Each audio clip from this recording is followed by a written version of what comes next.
I did my project on Jess Willard. Jess Willard, also known as the Potawatomi Giant, was a world boxing heavyweight champion. He was born December 12, 1881 in St. Clair, Kansas, and grew up in Potawatomi, Kansas. He died December 15, 1968 in LA, California.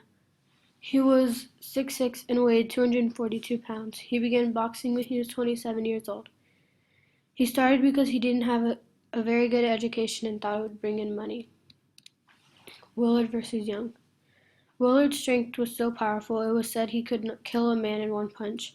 That was later proved in 1913 during a fight with Jack Bull Young. It was the ninth round when Willard punched Young in the head and killed him. He was charged with second-degree murder. His case was successfully defended by his lawyer, Earl Rogers. Willard versus Johnson. April 5, 1915, Willard knocked out the world champion Jack Johnson in the 26th round. Johnson was claimed to have lost the fight on purpose. Johnson later accepted the loss, saying, "Willard was too much for me. I just didn't have it." Willard versus Dempsey. July 4th, 1919, in Toledo, Ohio, Willard was knocked out for the first time in his career during a fight with Jack Dempsey. Dempsey knocked out Willard in his first round with a left hook. It was later said that he had a broken jaw, cheekbone, ribs, and lost several teeth. Willard versus Johnson. After the loss against Dempsey, Willard went to semi-retiring, fighting exhibition bouts for the next 4 years. May 12, 1923, campaigner Tex Richard arranged a fight with Floyd Johnson at the new Yankee Stadium in New York City in front of 63,000 spectators. Willard, 41 at the time, was expected to lose. He took beatings for 7 rounds and knocked out Johnson in the 9th and 11th round. He earned TKO victory.